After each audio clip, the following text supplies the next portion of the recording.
di lo que ocurrió exactamente. Pues. Y entonces dice, antes de nacer, dije, antes de nacer, ¿cómo que antes de nacer? ¿Qué tú quieres decir con eso?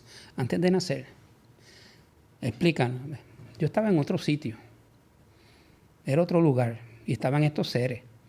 Estaban el que estaba conmigo, que me llevó a la nave, que siempre viene, es como un guía, y estaban otros como nosotros, unos altos rubios, de pelo largo, vestidos con túnica, blancos, que en varias experiencias están en conjunto, los dos tipos de seres trabajando. Dicen que están trabajando en un plan de la creación, en un plan del desarrollo del universo, etcétera, que de la evolución.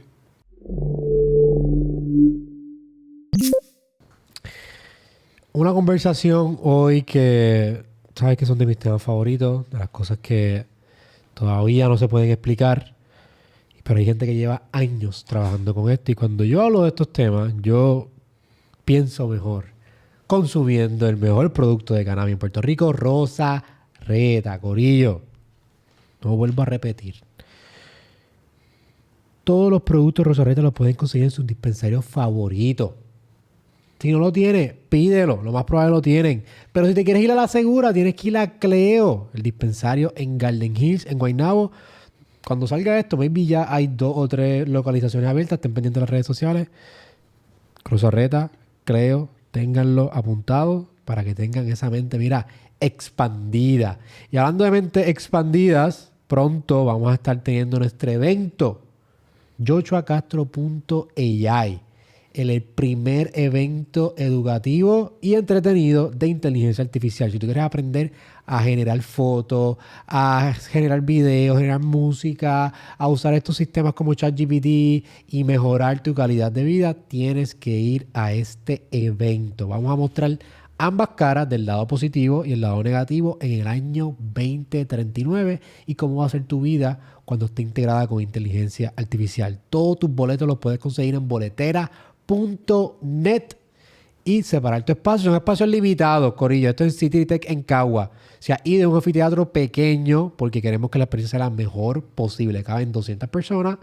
Son espacios pequeños. No esperes a última hora para sacar tu boleto. Y si quieres comunicarte con los UFO y con los ovnis a través de sistemas digitales, tienes que llamar a la mejor compañía de inteligencia artificial y digital en Puerto Rico, Luminal.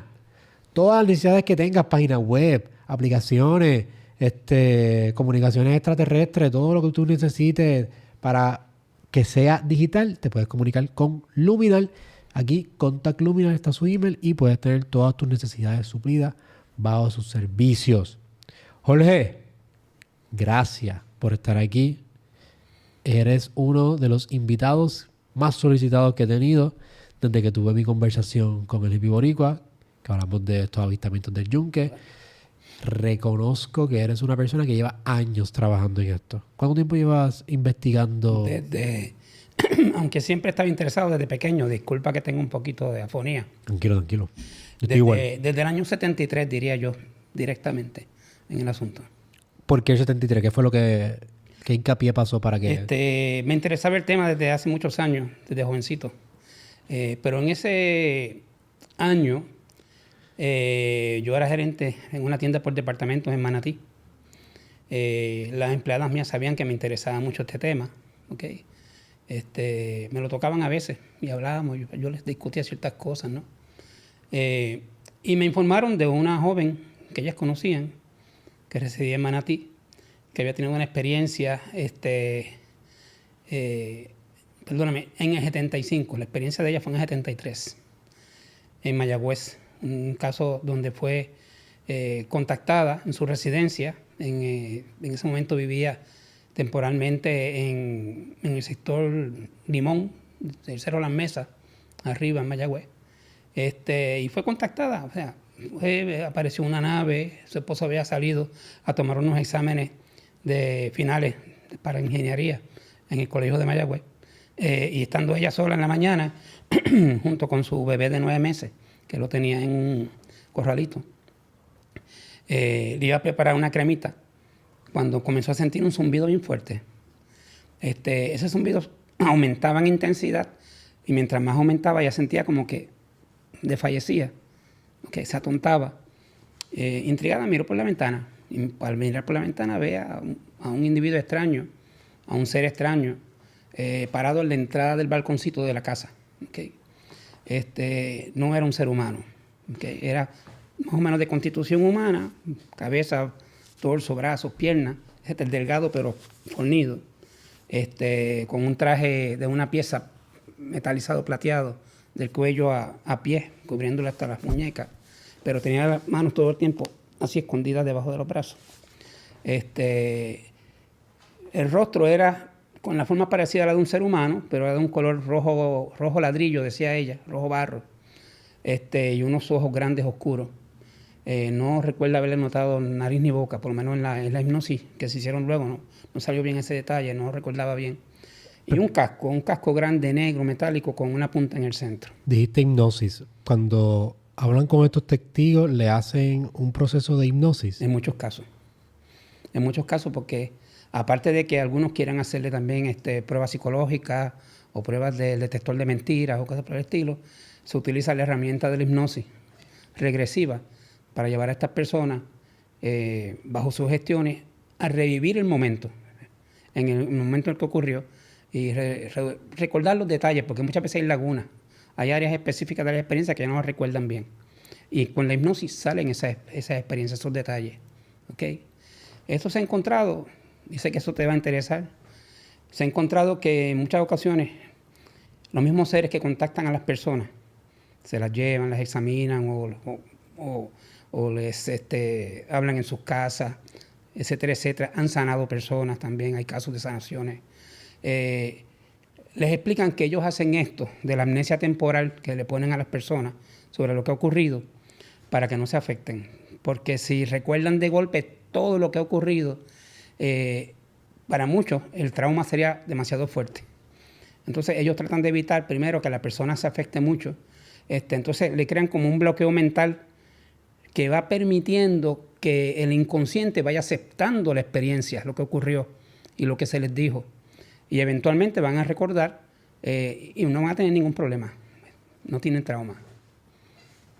¿Y por qué tú crees que ellos se los llevan? Porque he escuchado muchas historias de que se los llevan y que ¿por qué no simplemente lo examinan allí o tratan de hacer su trabajo ahí? ¿Cuál es la relación de que se los llevan constantemente? En muchos casos lo hacen. Lo han hecho en sus propias casas, en sus hogares, mayormente de noche. Porque para mayor defensa de ellos también, ¿okay? Ellos tienen que velar por su seguridad, por lo que yo he podido ver en los casos que hemos investigado. Pero la mayor parte de las veces se lo llevan de su residencia a sus naves, a sus vehículos, y entonces trabajan con ellos, o les explican cosas, o les examinan, toman muestras de ellos, un poquito de piel, un poquito de sangre, saliva, etcétera, etcétera, ¿no? Pero he notado que en muchos casos en que ocurre eso, ellos dan algo a cambio. Por ejemplo, si la persona, y es interesante porque la persona no estaba consciente de eso hasta que se hizo la hipnosis, ¿okay? Si la persona tenía un riñón destruido, dañado, se lo regeneran. Si la persona tenía un cáncer con el que podían trabajar, le ayudan con el cáncer. Si la persona tiene un problema grave de alta presión o asma, le ayudan con la situación también. Personas heridas, les han sanado también las heridas, golpes, etcétera. O sea que es como un trueque. Ellos te utilizan, pero a la misma vez te dan algo a cambio por haber hecho eso, ¿entiendes? No es como lo presentan muchas veces en algunos medios, de una forma sensacionalista, de que quieren venir otros seres con agujas a pincharte y a torturar y a hacer cosas. ¿Por qué? Por lo que yo he visto no es correcto. ¿Okay? No es así. Quiero dar tus credenciales para que la gente entienda, porque estos son temas que no todo el mundo está abierto a hablar. Hay mucho escepticismo detrás de esto. Entiendo hasta cierto sentido las lagunas que hay de conocimiento, porque hay tanta información que es bien difícil tú poder discernir que realmente está bien. So, credenciales, llevas más de 75, 40, 50 años. Directamente envuelto desde el 75. So, como 40 con años. Primer caso que te estaba explicando de la joven de Manatí. El año que viene serán 40 años. O más. O más. Sí, más o menos, sí. So, ya bastante tiempo con esto. Has trabajado también con una revista que tenía... Sí, yo tenía primero una revista que no era mía per se, yo era editor, la primera revista Enigma. Luego pues tuve Omni Confidencial, que ya era mía, Enigmas del Milenio, donde discutía muchos casos de estos, casos que investigábamos en Puerto Rico y en el exterior, pues los publicábamos en las revistas con todos los detalles. Y también informaciones de colegas, ¿no? De otras partes del mundo. Y ayudé en producciones afuera también sobre la situación de Puerto Rico. Sin embargo, del año 2000 para acá como que algo pasó, que se bloqueó un poco el tema. ¿Cómo que algo pasó? Bueno, yo tengo mis sospechas. Yo investigo todo tipo de situaciones relacionadas con el fenómeno. No estoy envuelto en cuestiones políticas relacionadas al fenómeno, ni nada por el estilo, ni religiosas, creencias especiales, dogmas, ni nada. Yo investigo y lo que encuentro lo difundo, lo digo. Porque tengo ese compromiso. Yo me considero un periodista del tema. ¿Okay? En el Yunque ocurrieron una serie de hechos. En el año 84, cuando se estrelló una nave con dos aparentes naves menores que salieron de la primera. Y yo pues reporté todo eso junto con Jorge Rivera Nieves. Que Jorge Rivera Nieves, para que la gente que no sepa, yo he hablado varias veces de él en este podcast, específicamente de ese suceso. Mucha gente lo conoce como el periodista intenso que acaba de comenzar, pero es una persona con mucha credibilidad en la industria. Periodista bien renombrado. Sí, muy serio y un caballero. Y es un caballero. De todo lo que he escuchado, siempre ha sido cosas buenas de él. Esto no es algo que... Jorge Rivera Nieves también es una persona que tiene credibilidad en este sentido. Pues yo, junto a Rivera Nieves, sacamos a la luz una serie de informaciones que aparentemente molestaron un poquito a la plana de seguridad del país militar. Porque revelamos una serie de cosas que estuvieron ocurriendo allí que no se quería que salieran a la luz. ¿Okay? De hecho, el policía que habló con nosotros, que nos dijo lo que vio la noche que cayó el artefacto allí, que primero dijeron que había sido un avión, y después ocultaron todo. A las 6 de la mañana del día siguiente cerraron la búsqueda todo porque habían sido naves de este tipo y no se quería que se supiera lo que había. El policía nos dijo que por haber dado a conocer a nosotros lo que él vio y lo que ocurrió allí, cuando su patrulla, cuando él subió, se quedó muerta, nada funcionaba, no había comunicaciones, hasta Carolina, las comunicaciones de la policía no funcionaban por algún tipo de energía que emanaba desde la zona del Yunque. ¿Okay? Pues él nos dijo, mira, a mí me regañaron y me busqué muchos problemas porque dijeron que se levantó una olla de grillo con los comentarios que yo hice, que no querían que el público se exacerbase, ¿no? Y se interesara en lo que pasaba allí para no dar a conocer lo que ocurría. Y como esas otras situaciones también. Te iba a preguntar, ¿no has tenido situaciones donde has investigado ciertos casos que te has sentido que tu seguridad está en juego o que te han dicho? Específicamente con la situación del Yunque. Ahí ocurre algo bien fuerte, Joshua. Cuando desapareció el profesor Darby Williams, ¿recuerdas? El decano del Bowling Green College de Ohio. Esa desaparición no fue normal. Para mí que él entró a cierta área con su cámara de video, no sé si es porque sabía algo o por lo que decían oficialmente que había ido a investigar y que algo aquí, pero el asunto es que él desapareció, tuvo como 15 días desaparecido. Y para mí que él entró a algún lugar donde vio algo que no debía, pues, y fue atrapado. Yo recuerdo, y hice los comentarios, a lo mejor eso me buscó problemas también, que yo le veía las marcas en las muñecas y en los pies de aparente grillete. Y en sus declaraciones eran un sinnúmero de cosas que no hacían sentido. ¿Okay? Estaba muy nervioso y no le permitían hablar libremente ni con la prensa ni con las personas. A su esposa y su hija cuando llegaron aquí las hicieron irse a Estados Unidos automáticamente. Y otras situaciones. ¿Okay? Esto está después público. De Cabo Rojo y Laja. Esto está público, esta situación con este todo eso yo lo hice público. Todo eso yo lo hice público. Incluso en participaciones en programas de discusión, ¿okay? Como los que había aquí para esa época. Los talk shows famosos de nuestros periodistas se discutieron estos asuntos. Y en aquella ocasión con lo del Yunque, pues yo de buena fe, pues las autoridades del bosque decían que allí no ocurrió nada, que todo era falso, que etcétera. Y yo hablando con la compañera Carmen Jovet en un programa, le dije, mira Carmen, vamos a hacer una cosa, para un experimento. Voy a lanzar un un reto amistoso. Yo le voy a pedir a las autoridades del bosque, a las autoridades federales, forestales, que hagan una affidavit y la firmen diciendo que allí no ocurre nada, que todas estas informaciones son falsas, que todo lo que dicen cientos de testigos que han visto allí y experimentado no es correcto. Y yo pues voy a hacer otra diciendo que es lo contrario. Y yo te he puesto a ti que yo voy a firmar esa declaración jurada y te voy a llenar este estudio de decenas y decenas de personas serias, honestas, probas, que han vivido unas experiencias increíbles. ¿Okay? Vamos a ver si ellos están dispuestos a hacer eso, pues hacemos otro programa. Ya dijo que sí. Y lo que me busqué fueron problemas, amenazas, presiones, etc. O sea, alguien estaba muy preocupado por yo haber dicho ese comentario. ¿Y no crees que maybe, aunque no sean seres o que no sean ovnis, que maybe tengan una base secreta en el yunque que no quieran compartir esa información? Eso es parte de lo que hay, definitivamente. Pero no fue eso lo único. Si tú haces un análisis desde cuándo comenzaron a cortarse aquí, a bloquearse los programas y las informaciones sobre el tema, las informaciones serias, porque charlatanes siempre meten algunos, tú sabes, para tratar de desvirtuar el tema en los medios. Si tú haces un análisis desde cuándo comenzó, fue en el año 2000. Del 2000 para acá comenzaron a cortar los programas que discutían estos temas con seriedad. Y casi no se discutía el tema, a excepción por algunas personas que verdaderamente eran detractores y se prestaban a ridiculizar el asunto, ¿entiendes?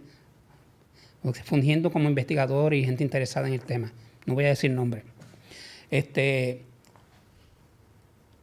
el año 2000, yo publiqué unas informaciones sobre algo que encontré en Vieques. ¿Tú recuerdas cuando falleció el guardia civil? Esa es la historia, la escucho. David Sí. Sanés. Que tienen un que comenzó aquella lucha porque se fuera de Vieques, la Marina y todo eso. Pues yo fui a investigar a ver qué había pasado y me encontré con una cantidad de información increíble, que los viequenses han estado viviendo unas situaciones verdaderamente increíbles, vamos a decir. Vieques estaba siendo utilizado aparentemente por la Marina de Estados Unidos para un programa secreto de contacto con seres y naves aparentemente no humanas en la zona restringida de la Marina, ¿okay? Especialmente la zona del llamado campo de tiro, que era restringido. En muchas ocasiones, pues allí descendían unas naves enormes, tipo plato volador, muy iluminadas. Los guardias lo veían. Hubo en ocasiones que los guardias puertorriqueños civiles que estaban con los del Navy, viendo desde el edificio número 1 de observación, las prácticas y los bombardeos que se hacían, con gente de la Raytheon, examinando dónde caían las bombas, si las mediciones habían sido exactas, los puntos específicos, todo eso. Y en ocasiones bajaban esas naves gigantescas, y casi a una media distancia, pero eran grandes. Y se descendían y se mantenían casi a corta distancia de la tierra. Y ahí los oficiales de la Marina los ordenaban a los guardias y a los de bajo nivel de rango de la Marina irse inmediatamente del lugar.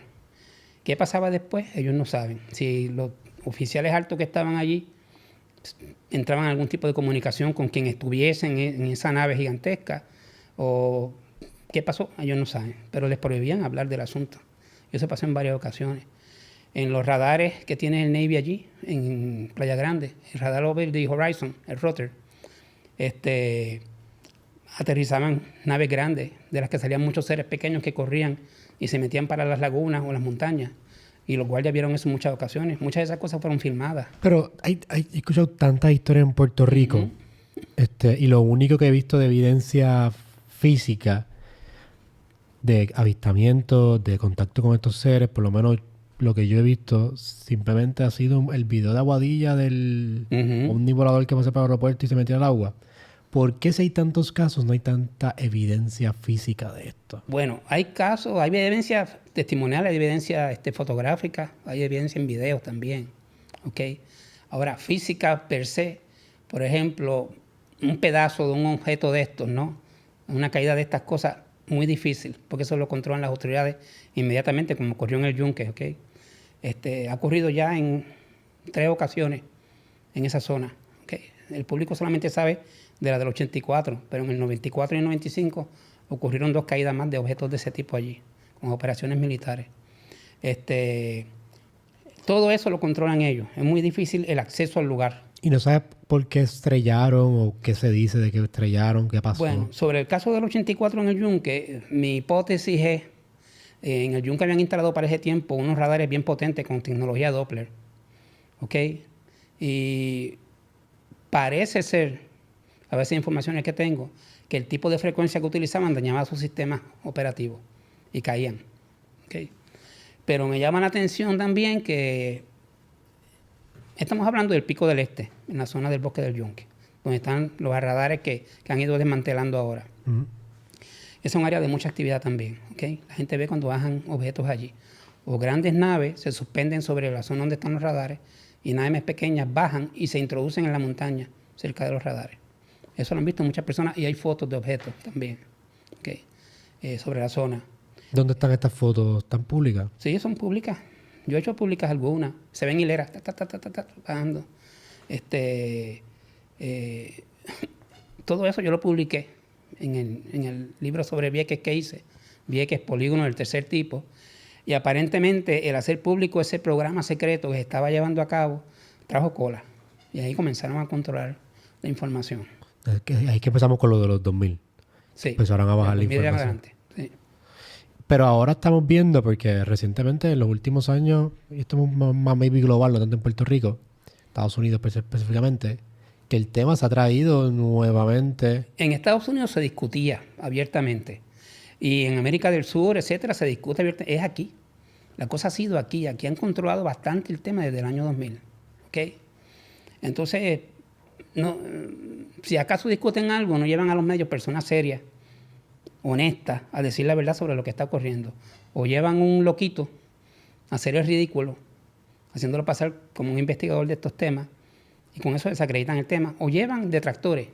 ¿Y por qué tú crees que en Puerto Rico no, versus estas naciones tan grandes como Estados Unidos, en América del Sur también ha pasado? ¿Por qué tú crees que Puerto Rico específicamente han tratado de silenciar? Por lo que yo he visto, Joshua, aunque a muchas personas les pueda chocar esto, parece que estos seres, quienes sean, de donde vengan, hace muchísimo tiempo están aquí. Y lo que ocurre es eso precisamente, que están aquí. Están en el subsuelo de esta isla y bajo el mar, bajo el fondo rocoso.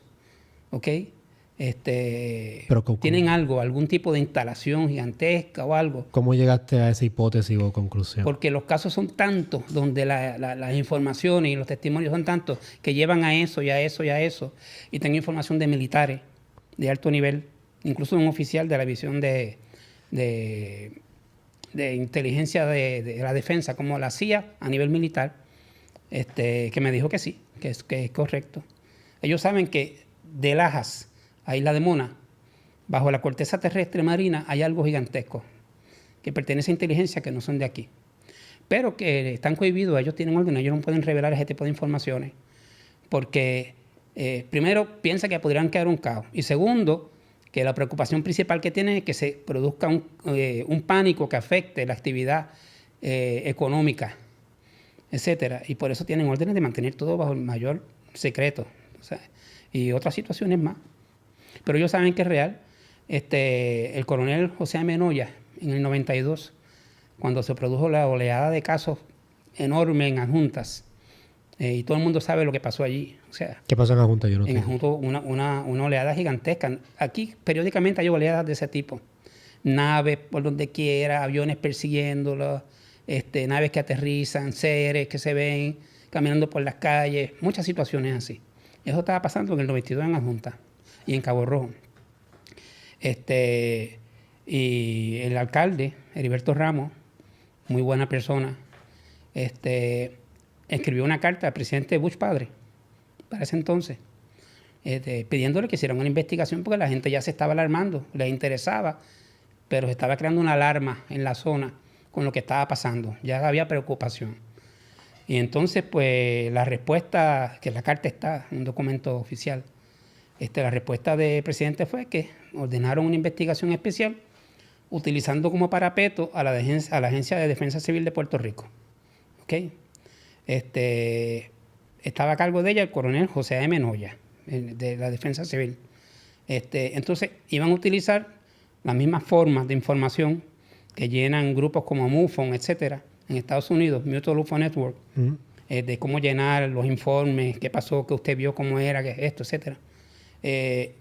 Iban a llenar muchos reportes de ese, calladamente, con miembros de la Defensa Civil, entrevistando testigos, y eso se iba a enviar a la CIA y a la Fuerza Aérea, etcétera, para que hicieran un análisis de toda esa información.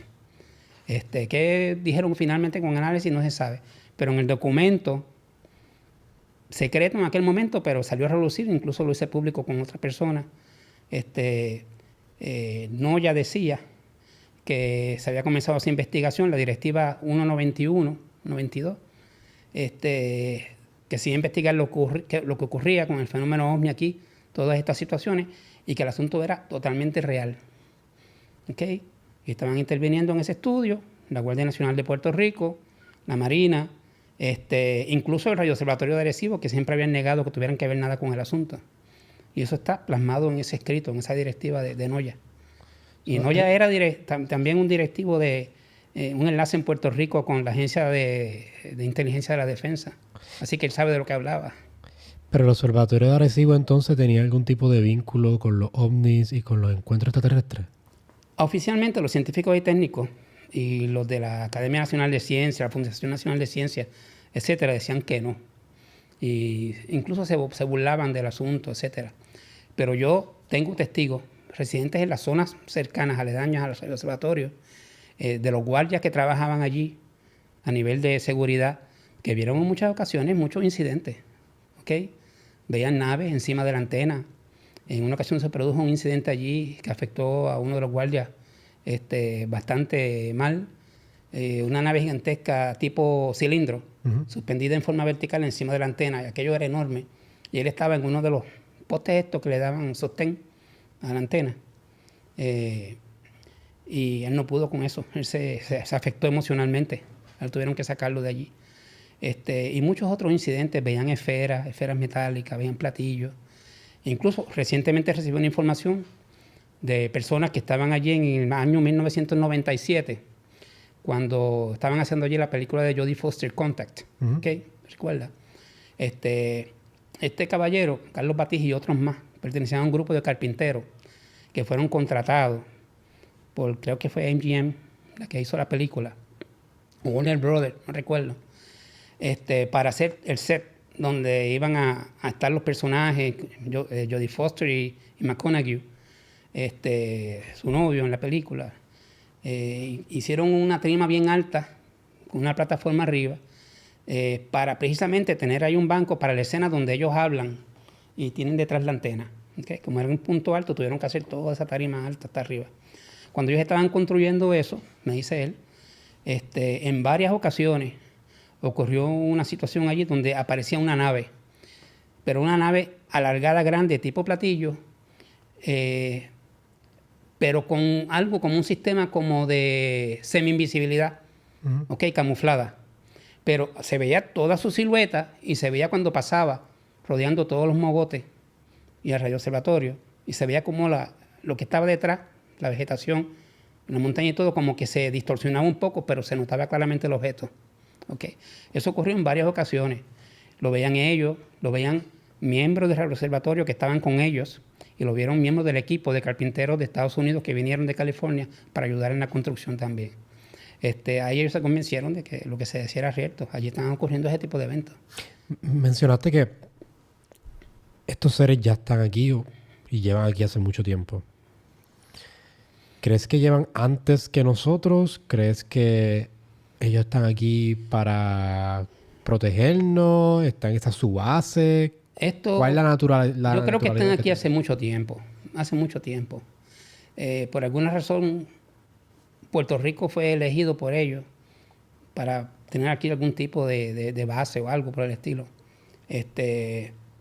Me atrevería a pensar que desde incluso los tiempos de nuestros indios hubo algún tipo de contacto con ellos, porque han aparecido evidencias en cosas que hacían los indios en la zona del Yunque, etcétera, que parecen plasmar a estos seres. ¿Okay? Que hay una historia del Yunque también, que se decía que en el Yunque estaba el cacique... Los dioses buenos. Los dioses buenos. Las tierras blancas. Las tierras blancas para los indios eran todas esas nubes que cubren la parte alta de las montañas del Yunque, del perímetro. eran las tierras blancas y ahí vivían los dioses. Y estos dioses pudieran ser estos seres que estamos Claro, así, personas y seres que hacían cosas increíbles, pues claramente los convierten en entidades divinas, ¿no? Claro, pero eso es especulación, no hay prueba final de eso. Pero de lo que ha ocurrido recientemente, desde los años 40, y yo tengo casos desde 1921, reportados por personas ancianas, ¿no? Que hablaron de cosas que les habían ocurrido para esa época. Incluso en la famosa Laguna Cartagena de Laja, ya para esa época ocurrían esos eventos. ¿Y cómo tú, cuando estás haciendo estas investigaciones y cuando estás hablando con estos testimonios, cómo tú puedes discernir cuál es la información de que gente se inventa o la información que realmente es correcta? Con el tiempo tú vas adquiriendo, tú sabes, como el olfato. Tú examinas a la persona, ves cómo se expresa, si es fantasiosa, si es demasiado imaginativa, si puedes hacerle algún análisis psicológico con una persona que te ayude, etcétera. Tú estudias su trasfondo personal. Todo eso te da clave para tú poder entender más o menos quién está diciendo algo que es correcto y quién está inventando, fantaseando, buscando publicidad. Y por lo general yo me doy cuenta, eso sí, aún así hay otros investigadores que encuentran eso y se ponen a atacar a la persona, a burlarse. A mí no me gusta hacer eso, o sea, yo lo dejo ahí. Que cuando yo me doy cuenta de eso, pues sencillamente pues, recogí la información y ahí la dejé. O sea, no le doy importancia, no la voy a publicar porque no lo amerita. Y yo creo que la persona se da cuenta de que me percaté de lo que había, ¿no? También están los que fabrican fotos y cosas, pero eso se nota. Que vi que en una de las historias del Yunque del 84 hay un muchacho que hizo un libro o hizo una foto y le dijeron que estaban fabricadas esas fotos que no eran reales. En el 84. No sé si en el 84, pero sé que en uno de los accidentes del Yunque, hablamos la última vez con el hippie, que hubo un muchacho que él investigó, que él hizo un libro sobre esto, de su experiencia, y que sus fotos fueron fabricadas. ¿Pero sería del Yunque o sería de un caso de Cabo Rojo? No, creo que el del Yunque. Pues en Cabo Rojo hubo uno también. En el Cabo Rojo mencionan un caso de un joven que retrató un jet con un platillo volador. Decían que las había fabricado. Muchos acusaron de que eran fabricaciones, etcétera, etcétera. Pero nadie ha podido probar que sean falsas, ni con análisis digitales ni nada. Incluso yo, que conocía al joven y di a conocer el caso, por si acaso, ¿ok? Porque yo no me caso con nadie, pues, las investigué y las analicé digitalmente también. Y no hay evidencia alguna de que sean ningún tipo de fraude, ¿ok? Pero del Yunque no conocía que hubiesen hecho un libro con fotos, etcétera, hasta este momento.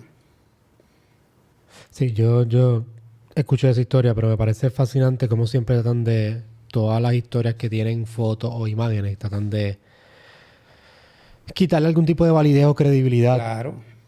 Claro. A la agencia concernida no les interesa que el asunto siga trascendiendo. Por ejemplo, ¿por qué no quieren que se discuta mucho lo que ocurre aquí en Puerto Rico? Puerto Rico es un territorio colonial de los Estados Unidos y está sujeto, ¿verdad?, a las situaciones de jurisdicción, etcétera, etcétera.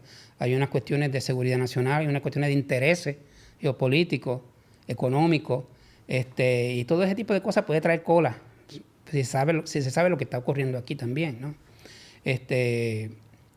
Aparte de eso, no es fácil de decir muchas cosas. Hay muchas cosas que tienen que quedarse por el momento. ¿Por qué? Ocultas, porque pueden ser muy preocupantes para algunas personas.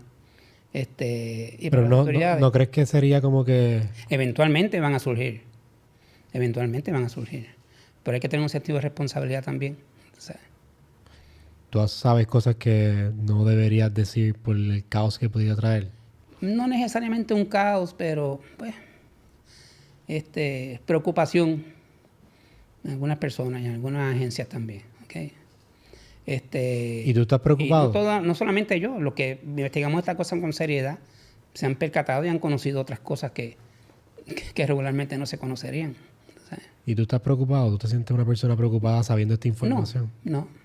¿No crees que estos seres sean hostiles contra nosotros? No, a mí no me parece. Por lo que yo he visto, no. No me parece que sean hostiles. Algunos dicen que sí, que lo son. y hablan de esa forma, pero yo en todos los años que llevo, como casi 50, como 50 años, yo no he conocido de un solo caso investigado por mí donde hayan hecho daño a la persona. Al contrario, han ayudado personas, ¿ok? Como te dije hace un rato, con sanaciones y cosas así. Y les dan unas informaciones. Incluso les hablan a veces en unos términos espirituales, si podemos decir, de por qué han hecho esto, que algunas de esas personas han sido preparadas para llevar a cabo precisamente un trabajo como el que tú estás haciendo, de comunicador.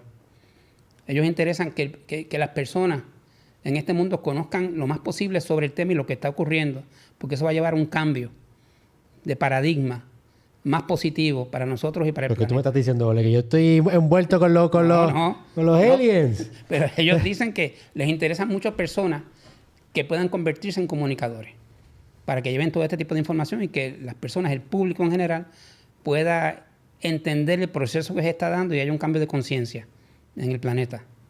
Porque eventualmente van a ocurrir unas cosas y todo aquel que no esté vibracionalmente ascendido, vamos a decir, no va a poder entrar en armonía con esos cambios que van a venir en nuestro medio ambiente. Y pues, desgraciadamente, pues, se quedarán. Eso es lo que dicen. Que eso es lo más que me interesa del tema, aparte de los avistamientos y todos los casos que han pasado. Me interesa mucho que tú lo ves de un área de frecuencias. Quiero tocar varios temas porque también está el área de las dimensiones y cómo esto ataca la conciencia y reencarnación. ¿Por qué tú crees que ellos tienen ese afán con la frecuencia o su relación con la frecuencia? ¿Qué está pasando ahí con estos seres? Parece ser a base de cosas que han explicado cuando han estado en comunicación con las personas, especialmente las personas que se han llevado para examinarlas, sanarlas, etcétera, etcétera. Después les dan una serie de explicaciones. Y entre las explicaciones está ese punto que tú estás tocando. Esto ha salido en la hipnosis, ¿ok? Y lo interesante del caso es, Joshua, que pueden ser personas diferentes a las que les ocurrieron estas experiencias en distintas épocas, en distintos años, ¿ok? O personas de un mismo grupo familiar que se lo llevaron a todos juntos, pero cuando tú los hipnotizas y los llevas a regresar en el tiempo y recuerdan todos estos detalles de cosas que les explicaron, la información es la misma. ¿Entiendes? Y eso te indica a ti que algo está pasando, hay un patrón. ¿Ok? Son casos separados en tiempo y distancia. Y sin embargo, pues la información es similar. O sea, hay algo. Y les han dicho, por ejemplo, cuando tocan estos temas cuasi espirituales, se puede decir, que estas personas han venido aquí para una misión específica, especialmente esa que te dije, ¿okay? De comunicar, etcétera, etcétera. Por eso es que la sanan, por eso es que velan por ella. Muchas de estas personas no estaban al tanto, pero la hipnosis sale a relucir que durante distintos periodos en sus vidas, cada 9, 10, 11 años, estos se les regresan y les dan como un follow-up, ¿ok? Les dan un seguimiento, a ver cómo se encuentran. Y vuelven y les dan un refuerzo, ¿ok? Y les han explicado que, por ejemplo, en un caso, le dijeron a esta dama que le estaban sanando, porque ella tenía que hacer un trabajo relacionado con lo que estábamos hablando. Le sanaron un riñón que tenía destruido con una pielonefritis, y ya era una pasa el riñón destruido. Se lo regeneraron. También unos ovarios que tenía afectados. Todo esto lo hicieron con unas agujas y unas vibraciones especiales que le lanzaban, etcétera, en estos sitios. Y entonces empezaron a hacer algo en el pecho. Y le explicaron que le estaban trabajando con lo que llaman los vórtices del cuerpo. Lo que en la sabiduría oriental llaman los chakras, ¿okay? Vórtices de energía. Porque aunque nosotros pensamos que la comunicación de ellos es meramente telepática, en muchos casos no es así. Ellos se entran su energía a través de los chakras y facilitan la comunicación. Y entonces tienen que elevarle el estado vibracional a las personas para que puedan llegar a esa etapa y estar más afín con la condición de ellos. Entonces, se pudiera decir que ellos no están preparando para ellos. Exacto. Llevan años trabajando para prepararnos para cuando sepamos de su existencia o maybe para algo que ellos quieren que nosotros hagamos realmente, pero no sabemos para qué nos están preparando, si nos están preparando. Exacto. Pues a esta dama le explicaron eso y por eso la estaban sanando, etcétera, etcétera, etcétera. Y le dijeron otra serie de cosas que lo podemos tocar en otro programa, que tiene que ver con el yunque específicamente. Les dijeron que tienen su base allí. En algunos de estos casos salió esa información por separado. Está este otro caso de esta dama. En el caso de la primera dama que te mencioné ahora, fueron llevados de su casa ella, su esposo y tres hijos. Y todos fueron examinados. Posteriormente, a la hija le sanaron el corazón y al esposo también. ¿Y el testimonio de esta muchacha también está público? Sí. Yanis y de Calley. Eran de un sector en Calley, Montellanos creo que era. Y un caso bien interesante con muchos ángulos, tú sabes. Pues está este otro caso de esta joven y su señora madre en el año 79. Su papá había fallecido hace unos días y ella estaba desconsolada porque ella adoraba a su papá. Y la mamá cayó en un estado bien depresivo, se estaba dejando morir, no se alimentaba, nada. Y entonces, pues, la familia decidió meterla en una institución psiquiátrica que no era la más apropiada. La hija, la joven, desesperada, pues, corrió y se metió en el baño de su casa y comenzó a orar y a gritar y a pedirle a Dios que ayudase en la situación porque su papá había muerto y ella no podía bregar con eso. Y si moría su madre también, tan pronto ella definitivamente no iba a poder bregar con esa situación. Y, tú sabes, y lo que ocurrió fue esto, que una noche ella y su primer esposo fueron a la institución psiquiátrica en contubernio con el médico de la mamá, que dijo que ese lugar no era el apropiado. La ayudaron a escapar, se la llevaron. Ella iba con su mamá en un automóvil y el esposo de ella iba en otro automóvil detrás de ella, siguiéndolas, ¿no?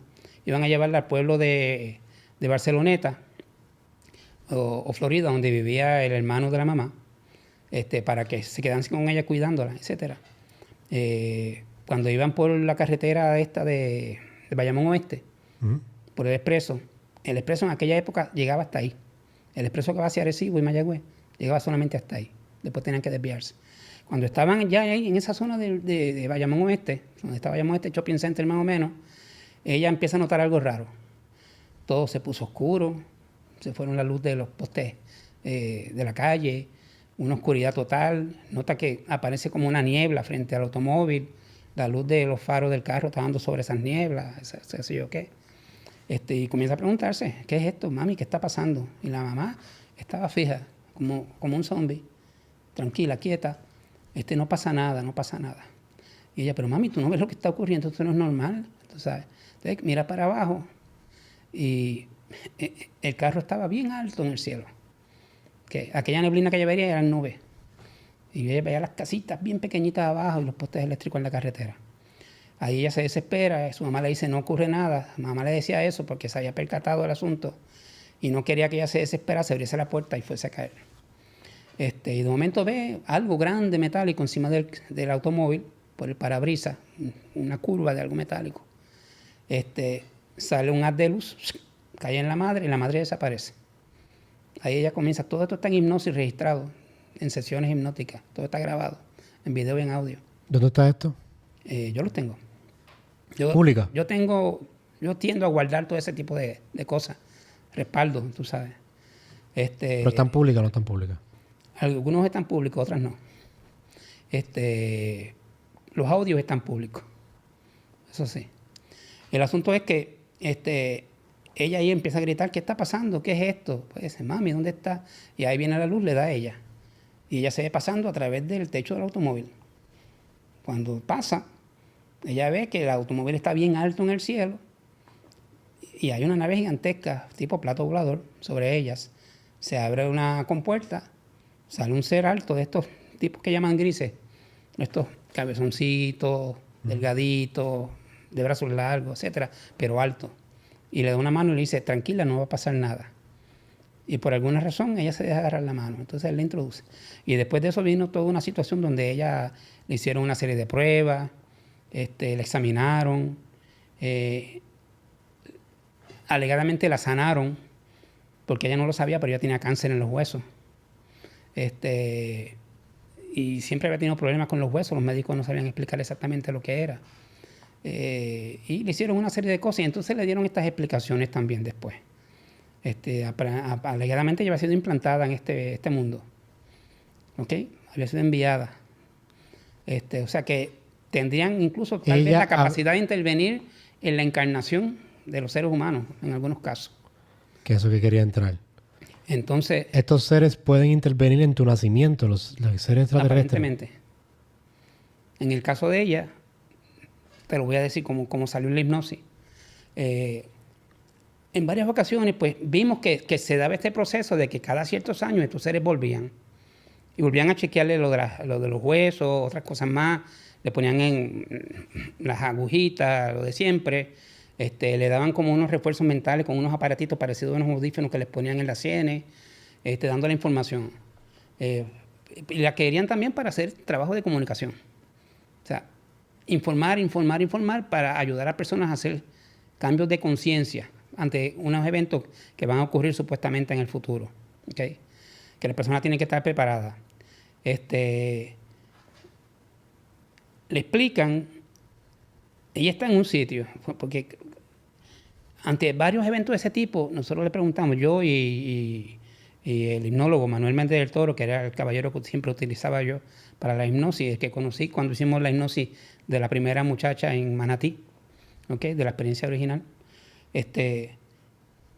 notamos que venían cada cierto tiempo. Entonces le preguntamos, ven acá, fulana, ¿cuándo fue la primera vez en sí que tú viste a estos seres? Y ella no quería, o sea, se resistía. ¿Cuándo fue la primera vez que tú viste a estos seres? No fantaseé, hay que darle siempre esos refuerzos. No fantaseé, no digas nada que hayas leído, nada que hayas escuchado, nada que te hayan dicho, nada que hayas visto en películas o televisión. Di lo que ocurrió exactamente. Pues. Y entonces dice, antes de nacer. Y dije, ¿antes de nacer? ¿Cómo que antes de nacer? ¿Qué tú quieres decir con eso? Antes de nacer. Explícanos. Yo estaba en otro sitio. Era otro lugar. Y estaban estos seres.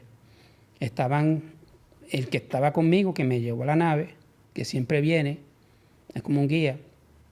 Y estaban otros como nosotros, unos altos rubios, de pelo largo, vestidos con túnica, blancos, que en varias experiencias están en conjunto, los dos tipos de seres trabajando. Dicen que están trabajando en un plan de la creación, en un plan del desarrollo del universo, etcétera, de la evolución. Entonces, pues, en un momento dado le dicen que tenía que venir para acá, para la Tierra. Y ya que tienes que venir para la Tierra, tienes que ayudar allí en una misión a esta raza, a este pueblo, que está en un estado evolutivo muy bajo, autodestructivo, etcétera, etcétera, etcétera. Y están dañando el planeta. Y ella no quería venir. Ella no, empezó una lucha. No, yo no quiero ir, Empieza a llorar, a decir que no viene, que esto aquí es un lugar muy malo, muy bajo. Pero le dicen, tienes que ir. Eventualmente la convencen. Ella dice, pues está bien, lo tendría que hacer. Y entonces le explican que ella va a encarnar en este mundo. Si ellos pueden intervenir en tu nacimiento, podemos asumir que ellos intervienen en tu muerte también, en el sentido después que pase de la muerte. ¿Quién sabe? El asunto es que seguimos hurgando más y más. Y entonces llegó a decir el nombre del lugar. Ella dijo que ella estaba en Marte. Pero en el subsuelo de Marte. Que en el subsuelo de Marte hay una civilización completa. Que Marte no está muerto como mucha gente piensa. Y están ahí. Tanto de los tipos grises de estos y los tipos estos humanos altos, rubios, etcétera, etcétera. Y otra serie de informaciones, pero no hay tiempo para discutirlo todo. Entonces le explicaron que iban a venir para la Tierra, que iban a hacer en un momento específico, ¿ok? A una hora específica, y cuando las energías astrales estuviesen acopladas de cierta manera. Porque eso iba a sembrar en ella unas características especiales que le iban a proteger mientras estuviese aquí. O sea, que iba a tener una gran intuición y otras cosas.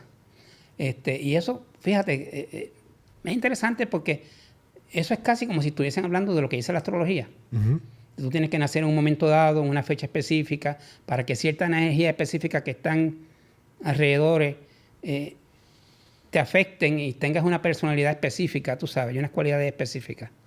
Y entonces le dijeron que iban a hacer en la que resultó ser su mamá, acá en esta vida alegadamente. Pero lo interesante del caso es que le dijeron, enviaron a su papá con ella.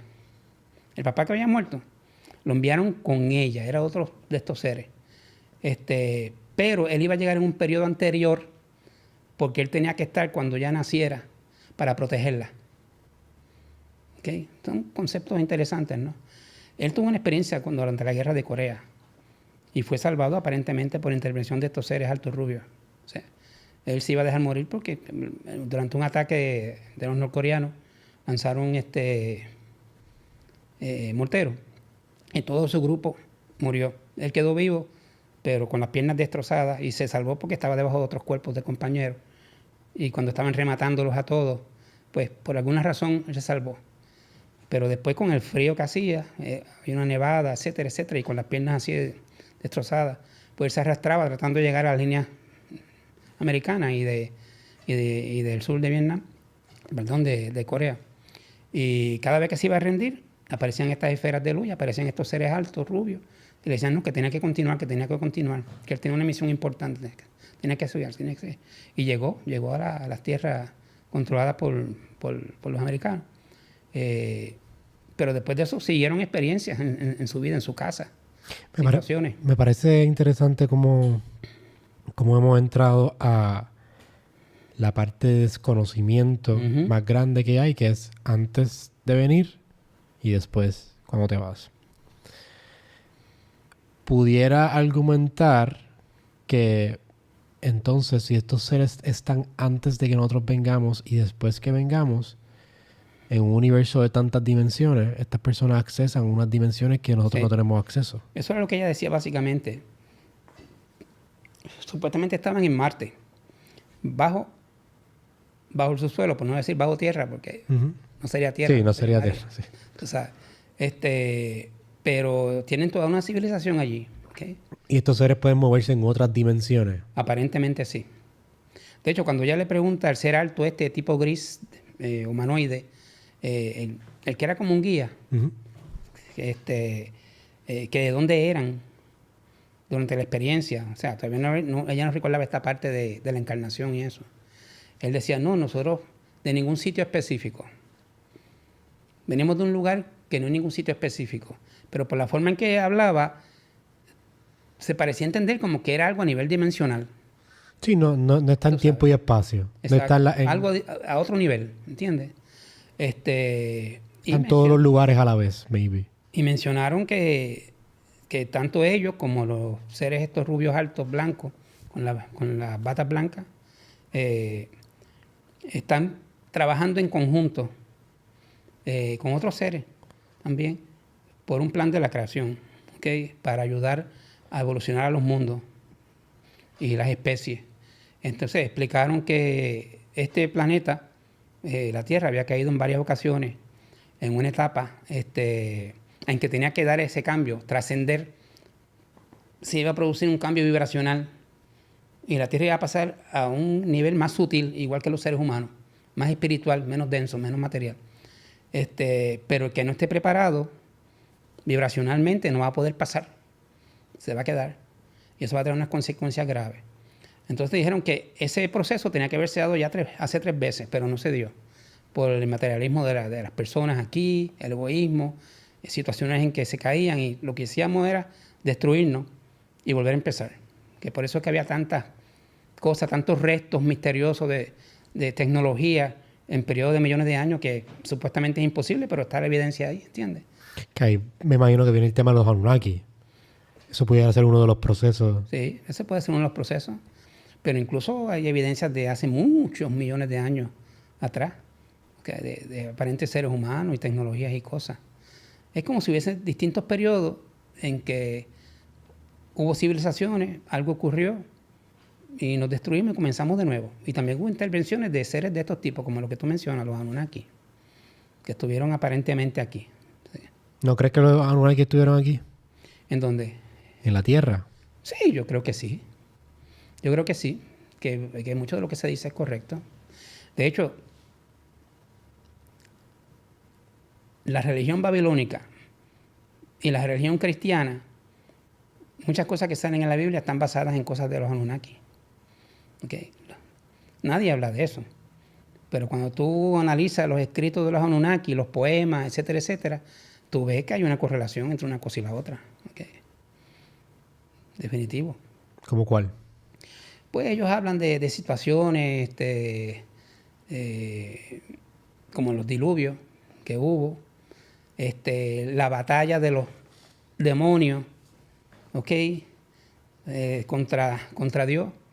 Si tú ves la historia original de los Anunnaki, en uno de sus libros principales, que no recuerdo el nombre ahora, ellos hablan de ellos cuando llegan a la Tierra, ellos vienen ya alegadamente, según dicen en su escritura, a buscar oro, a excavar oro de donde sea en el planeta Tierra, porque había mucho oro, y hay todavía. Porque su planeta tenía un problema con su atmósfera, por algo que ellos habían hecho, entonces pues necesitaban muchas partículas, particulado de oro, bien finito, para rociar en la atmósfera y proteger la atmósfera, ¿okay? para que su planeta sobreviviese. Llegan aquí, establecen colonias de ellos y empiezan a excavar y a hacer trabajo de minería en muchas partes. Pero el trabajo era demasiado agotador, según decían ellos. Hasta que llegó un momento, después de mucho tiempo, que los miembros Anunnaki que habían venido en esos viajes ya no soportaron más y se alzaron. Hubo una rebelión, ¿okay? Contra los superiores. Entonces decidieron buscarse otro tipo no, perdóname. Primero eran los Igigis, que eran unas criaturas pequeñas que ellos fabricaban genéticamente, mezclando alegadamente, por lo que dicen los escritos, a mí no me consta, es lo que dicen los escritos, era algo genético. Los escritos de Babilonia. Sí, no, y de los Anunnaki per se, Yeah. De Sumeria. Los llamados Igigi, eran como unos sirvientes, pero eran como una mezcla de animales y hombres y cosas raras, que también se alzaron, no pudieron soportar más. No pudieron soportar más, y ahí se formó una guerra, etc. Cuando termina esa rebelión, los Anunnaki llaman a esas criaturas demonios, porque eran malos porque se rebelaron contra ellos y eran feos de constitución física. ¿Entiendes? Tú que comienzas a ver unas correlaciones, tú sabes, con las creencias y los dogmas actuales, ¿no? Mm. Y entonces utilizan a los de ellos, que no pueden soportar la situación del trabajo extenuante, y ahí deciden crear, según la historia, a la dama, o Adamu, que es el hombre. El hombre sería una mezcla de un tipo de criatura homínida desarrollada, que ya existía para esa época, que la mezclaron con su genética, y de ahí habría surgido el hombre, según lo que dicen. ¿Ok? ¿Y Eva? Pues A costilla del hombre. Pues, o la crearon como crearon al hombre también, tú sabes. O parte de la genética del hombre lo usaron para crear esa Sí, compañera. todo eso. Claro, eso es lo que dicen los escritos sumerios. Pero llama la atención la alta coincidencia en muchos aspectos de las cosas según fueron dándose, ¿no? ¿Y no crees que los Anunnaki, porque yo he escuchado esa historia y hay un gap en la historia de la humanidad donde hubo pues este Great Flood gigante que es el arca de Noé, se conoce en la Biblia, y la tierra pues estaba completamente inundada. Y no es tan solo en la Biblia, sino en diferentes civilizaciones en el mundo que no tenían contacto whatsoever. En todas partes. Todas partes hablan de este preciso evento. Y en todos hubo un arca de Noé. Exacto. O sea, Y hubo estos seres que te ayudaban y te llegaron y después del caos ellos trataron de sí, restablecer la civilización y te enseñaban las cosas. los viracochas en Sudamérica, Bolivia, Perú, todo eso. ¿Crees que todavía los Anunnaki estén presentes entre nosotros? Yo creo que posiblemente sí. Yo creo que posiblemente sí. Hay muchas áreas en el mundo donde se ha visto una actividad fuerte bajo el mar. Si tú te vas a Rusia, y habla con Paul Stonehill, que ahora vive en Estados Unidos, y con otros investigadores, hay muchas historias que hablan de unos seres parecidos a seres humanos que viven en las profundidades del mar y bajo tierra, que parecen tener relación con la época de estas guerras antiguas en la India. O sea, ahora se sabe que en la India hace más de 8.000 años hubo algún tipo de guerra nuclear. En Pakistán, en Mohenjo-Daro, en Harappa. Se sabe que hubo una guerra nuclear para ese tiempo. Sí. Aparentemente, allí todavía hay radiación en los sitios. En lo que es Pakistán ahora, en las zonas que llaman Harappa y Mohenjo-Daro, había ciudades bien desarrolladas. Y lo interesante del caso es que la escritura de esa gente venía de los Anunnaki. Era como si se hubiese convertido, esa zona había sido una colonia extra que tenían en esa zona de los Anunnaki, de los sumerios de aquella época. Aparentemente algo pasó, según como lo que dice en los libros de Zecharia Sitchin, de que hubo guerra entre ellos, empezaron a pelear entre ellos, entre los Anunnaki, cada cual quería un pedazo del mundo, etcétera, control, y hubo guerras nucleares. Se menciona, si tú recuerdas los libros védicos y históricos de la India, mencionan las guerras del Mahabharata, ¿okay? Y mencionan cómo los dioses utilizaron a Arjuna, que era hombre, porque por alguna razón había como una orden divina, o de alto nivel, de que entre ellos, entre los dioses o los Anunnaki, etcétera, no podían matarse directamente. Pero si utilizaban a humanos para hacerlo, pues podían. Pues y ahí decidieron utilizar a Arjuna y otros personajes. Y hablan de naves, y hablan de cuando tiraron el dardo de Indra, que era algo como una bomba nuclear súper destructiva. Y destruyeron las ciudades y las espaciales, las ciudades submarinas de estos seres. Los que escaparon se fueron y siguen aquí todavía, aparentemente. Son todas esas entidades que están viendo y estas naves que salen de lugares específicos en el planeta. ¿Ok? Que pudiéramos... eso es un perfecto ejemplo de por qué ellos están tan aferrados, porque muchos de los avistamientos que han habido recientemente han sido en bases que tienen que ver con guerras nucleares. Han habido historias de personas que han estado a punto de empezar una guerra nuclear y viene uno de estos fenómenos y para todo y las comunicaciones se paran. Ellos están protegiendo no tan solo a nosotros, se están protegiendo ellos mismos. Claro, no es por mero altruismo, ¿ok? Sí, hay un interés en ayudarnos, somos sus descendientes también, en cierto sentido. Y eso lo dijeron desde que pasó el diluvio, ¿ok? Somos sus hijos, tienen que velar por nosotros. Pero aparte de eso, ellos están protegiendo porque ellos están aquí. Lo que ocurre aquí les va a afectar a ellos. Y va a afectar a otros también, a otros niveles. Una racha de explosiones nucleares fuertes en este planeta va a crear vibraciones que van a afectar a otros niveles. ¿Ok? Es bien compleja la cosa. Sí.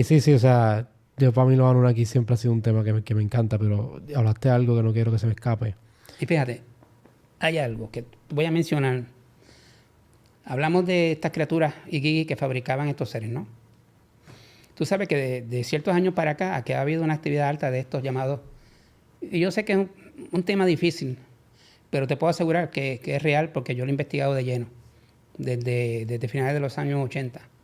Todo esto de chupacabra y todo ese tipo de cosas, entes biológicos anómalos, es real. ¿Okay? El que diga que es falso... Chupacabra es real. Sí. El que diga que es falso, o no sabe de lo que está hablando, o es ignorante, o está mintiendo. ¿Ok? Porque los casos son totalmente reales. Y otros más que se están dando ahora de otro tipo. Pero también se ha visto que estas criaturas están actuando en conjunto con unos seres humanoides parecidos a nosotros. Delgados, altos, pálidos, de pelo rubio parecido a una pajilla, con trajes espaciales pegaditos al cuerpo. Y se comunican. Estas criaturas son inteligentes, no son animales. Son muy inteligentes. Y se comunican. Y andan en conjunto con estos otro tipo de seres en naves. Cuando bajan en ciertas áreas, bajan en conjunto. ¿Ok? Y tratan de comunicarse con las personas. Las personas son las que les tienen miedo y no lo van a hacer, no van a acercárseles. pero les indican que quieren comunicarse, etcétera. Y yo no conozco ningún caso en que hayan atacado persona alguna. ¿Okay? Pues el hecho es que si tú examinas la anatomía de este tipo de criaturas que se están viendo aquí y en otras partes, llamados chupacabras o entes biológicos anómalos, es muy similar a la de los Igigi que hacían los Anunnaki allá en el Medio Oriente, los primeros esclavos que tuvieron, ¿entiendes? Y el que estén en conjunto con otro tipo de seres humanoides, pues hace pensar en la posibilidad de que estemos hablando de lo mismo, ¿entiendes? Y en lugares específicos como el Yunque y otros lugares. Los Anunnaki serían como los responsables del chupacabra. O la historia de ellos. Bueno, podría ser. Podría ser no con ese nombre, etcétera, etcétera, ¿no? Pero este tipo de seres humanoides, que te digo, parecidos a nosotros, anda en conjunto con ellos en muchos casos. ¿Con los chupacabras? Con ese tipo de criaturas, por no usar ese término, tú sabes. Con ese tipo de criaturas. Y esas criaturas son inteligentes y se comportan en forma inteligente. Okay. ¿Cómo sería? O sea, yo desconozco mucho, aparte de la anatomía. Yo sé que esto puede sonarle raro a personas en el público, pero todo esto está verificado con muchos casos que han ocurrido, muchos testimonios. ¿Hay imágenes del chupacabra? Hasta ahora no sé de ninguna. Lo que hay son ilustraciones, algunas muy buenas, algunas en 3D, de lo que los testigos han visto, y todo coincide. ¿Y los chupacabras aparecen en qué lugar en específico? ¿De día, de noche? En todas partes. Mayormente de noche, pero también han salido de día. Mayormente de noche. ¿Y ellos comen cabra, literalmente? ¿O sea, dicen chupacabra? No, ellos lo que hacen es, fíjate, ese tipo de criaturas y otras más que se están viendo de unos años también en esta parte, unas criaturas aladas, etcétera. Ellos absorben líquidos y tejidos de los cuerpos de ciertos animales. Gallinas, perros, gatos, vacas, toros, etcétera, conejos. Pero se ha encontrado un patrón, que eso yo lo hice claro en un libro que yo publiqué, el proyecto EVA, de las investigaciones que yo hice sobre el tema. Estas criaturas sacan por sus bocas unos picos afilados, o por aquí, o por la boca o por aquí, unos picos afilados. Esos picos los introducen en los animales. ¿Okay? Casi siempre por aquí, por la base de la nuca del cerebro, cortan y el animal tiene una muerte como eutanasia, como una muerte piadosa. ¡Pap! Automáticamente deja de sentir. Antes los paralizan con un líquido que sueltan por eso. Y todo esto es a base de testigos. Un líquido... Pero ¿y cómo estos testigos saben todos esos detalles? Porque los vieron. Los vieron. Entonces, introducen esto en los animales, los matan, vamos a decirlo así. Y entonces comienzan a trabajar en otras partes del cuerpo. En muchos casos se encontró que eso volvía locos a los especialistas, a los veterinarios, los investigadores, que tenían un orificio pequeño, por ejemplo, un orificio pequeño por aquí o por aquí, del espesor más o menos del grueso de una pluma o un lápiz. Pero cuando abrían el animal, faltaban de su interior la tráquea, los músculos de la tráquea, faltaba parte del hígado, faltaba parte de otro órgano, etcétera, etcétera. ¿Y cómo era posible que por ese huequito pequeñito hubiesen desaparecido esos órganos? Era imposible. No encontraban explicación para eso. Por eso era que las autoridades aquí tenían tanto miedo de hablar de eso, porque pensaban que iba a haber un pánico general en el país. Nosotros pudimos hablar con unas personas en el Departamento de Agricultura aquí, a alto nivel, que tenían conocimiento y estaban trabajando en las investigaciones que se hacían. En ese tiempo había venido aquí de National Geographic, del programa Explorer, un muchacho que es de Ponce, de los Crawford de Ponce, a investigar el asunto, y quería hablar con el señor Soto, que era el director de la agencia de agricultura aquí. Y no hubo forma. Por más que él trató, intentó, no hubo forma de que lo atendiesen. Yo logré hablar con estas dos personas de alto nivel, y me dijeron que lo que ocurría era lo siguiente. Ellos habían tomado muestras de un líquido viscoso, raro, que habían encontrado en los animales. ¿Okay? Y lo enviaron al laboratorio Ames en Iowa que está especializado en todos los análisis genéticos y ese tipo de cosas para el Departamento de Agricultura de los Estados Unidos, etc. Allá examinaron eso y encontraron que era un tipo de enzima extraño, pero que parecía que producía un efecto. Tú has visto lo que hacen las moscas, ¿no? Las moscas no tienen boca. Tienen esta cosa que sale, pues la que echan un líquido, que le echan encima las cosas que van a absorber, y eso las disuelve, y entonces la absorben. Que lo viste en la película famosa esta de ciencia ficción, de la mosca. Pues encontraron que era algo similar. Y eso les rompió la cabeza. O sea, ¿cómo es posible? ¿Cómo podemos decir esto nosotros? Ok. Pero entonces esta persona me dio todos los datos, yo los hice públicos. Y ese era el temor, por eso era el pánico que había de hablar de lo que estaba pasando realmente. ¿Entiendes? Y esa información pública... Eso explica cómo era posible que que por ese orificio pequeño desaparecieran órganos enteros y partes del cuerpo del interior. Porque los absorbía, los disolvía. ¿Y no han encontrado por qué hacen esto? O sea, ¿para sobrevivir, para comer, para...? A mí me parece que es como un tipo de muestreo que hacen. Porque son órganos específicos. Mira, ese apéndice alargado, afilado que penetran en los animales, tiene la capacidad también, y esto se verificó en necropsias hechas en centros veterinarios aquí. Están los testigos. Rosanales, periodista, sabe porque yo lo llevé. Y él vio cómo era el asunto. Mira. ¿Pero Rosanales? Sí, y otros más. Mira, eso entraba por cierta parte del cuerpo, ¿ok? Penetraba. ¿Cómo podía seguir alargándose? No sé, pero entraba y penetraba. Venía, ¡pap! Se llevaba, por ejemplo, una glándula de aquí o algo. Después cambiaba la dirección, ¡chac! Se iba para el corazón, cogía un pedacito del corazón. Después cambiaba, ¡pap! Se iba para el hígado, cogía un pedacito del hígado. ¡Pap! Se iba para las gónadas sexuales. ¡Pap! Eso era como tomando biopsia, ¿entiendes? Sí, está cogiendo muestras de cada uno de los órganos. No se los está comiendo simplemente. Está trabajando para los otros seres, recogiendo muestras de las especies biológicas de aquí, o tal vez para utilizarlas para fabricar más, quién sabe, no se sabe. Todo esto es bien complejo y hay mucha especulación también, pero hay muchas cosas que tienden a llevar a pensar en ese tipo de cosas. ¿Y el chupacabra en sí, el fenómeno del chupacabra, solamente sale en Puerto Rico o en otras partes del mundo? No, en todas partes. Empezó aquí, hasta donde yo sé.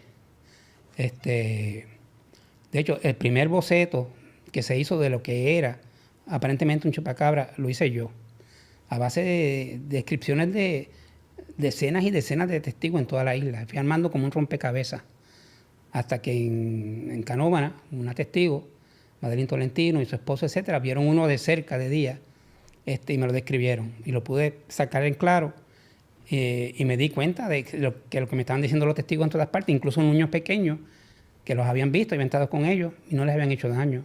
Se acercaban a los niños con curiosidad, les tomaban de las manos, los miraban y se iban. ¿Entiendes?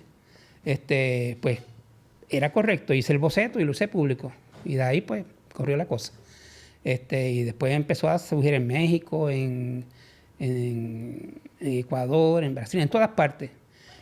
Ayudamos a hacer un programa para Unsolved Mysteries con la situación aquí.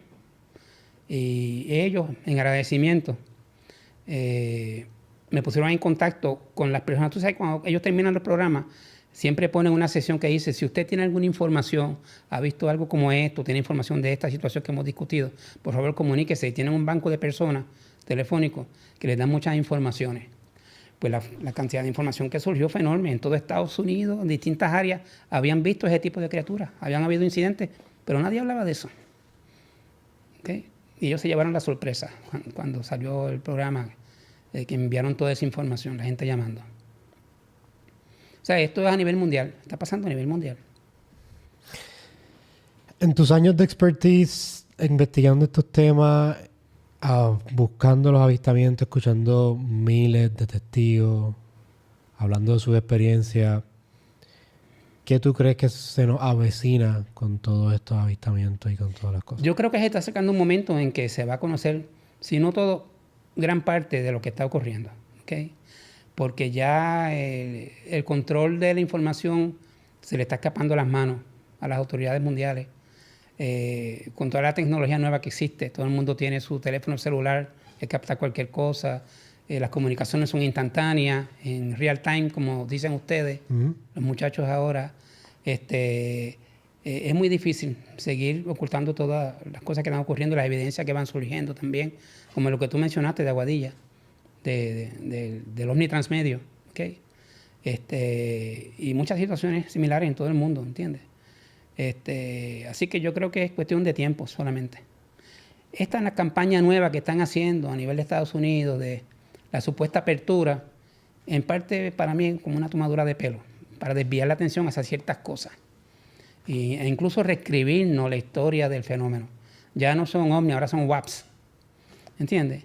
Que es un término diferente. WAPs tiene que ver con fenómenos aéreos desconocidos, unknown. Unidentified Aerial Phenomenon. Pero eso puede cubrir un montón de cosas, ¿entiendes? OVNI era más específico, ¿entiendes? Y enfatizan en los llamados tic-tacs y esferitas, bolitas, y que ese no es el fenómeno. Eso es parte de algo que está ocurriendo, que a lo mejor tiene que ver incluso con tecnología de las potencias. Están buscando cambiar la información. Pero por alguna razón hay como un desespero por cambiar el giro de la información que estaba surgiendo, ¿entiendes? Tratando de hacer ver que lo que está surgiendo ahora es lo más importante. Desde los años 40 hay una cantidad de evidencias increíbles en películas, testimonios, documentos oficiales de todos los países, videos en años después más recientes, etcétera, etcétera. Y ahora no quieren hacer ver que esas cositas son lo que está ocurriendo, que son lo importante. No, hay una manipulación. Jorge, gracias por estar aquí. No tengo mucho tiempo, pero hay una parte 2 que nos espera. Yo estoy seguro que la audiencia se va a quedar con muchas dudas. Aclaramos muchas cositas aquí que... Sí, hay algunas que yo sé que muchos los van a encontrar un poquito difíciles, pero son basadas en el trabajo que se ha hecho y la información que se ha recogido. ¿Dónde pueden conseguir toda esa información? Hablamos muchas veces dentro del programa que esa información, varias de ellas la ha hecho pública. ¿Cuáles son tus redes sociales? ¿Dónde te pueden conseguir? Bueno, me pueden conseguir en mi página en Facebook, Jorge Martín Miranda, bajo Jorge Martín Miranda. Ahí hay muchas informaciones, tanto de este servidor como de colegas de aquí de Puerto Rico y de nivel internacional. Y pueden ver ahí fotos, videos, pueden informarse sobre la situación que está ocurriendo en el Yunque desde hace muchos años, la situación de Laja, Cabo Rojo, todas estas cosas, ¿ok? Muchas evidencias, fotos, videos. Lo que les pido es que tengan la mente abierta, o sea, que analicen estas informaciones y lleguen a sus propias conclusiones. No acepten todo porque meramente nosotros lo decimos. Analícenla y lleguen a sus propias conclusiones. Ole, gracias por estar aquí. Agradezco tu tiempo y a ustedes me pueden seguir en todas las redes sociales como Joshua Castro. Si estás viendo esto en YouTube y te quedaste hasta el final, no te olvides de suscribirte y darle a esa campanita. Estas conversaciones que estamos teniendo aquí no las vas a encontrar en todos los lados, así que esté pendiente para cuando saquemos esa conversación, de tu notificación prendida. Si estás corriendo, si estás en el gym, si estás en el carro, apaga la radio y escucha el mejor podcast del universo o de otra dimensión. Soy un Glitch Podcast. Que tengas un bonito día, una bonita tarde, una bonita noche. Nos vemos la próxima semana.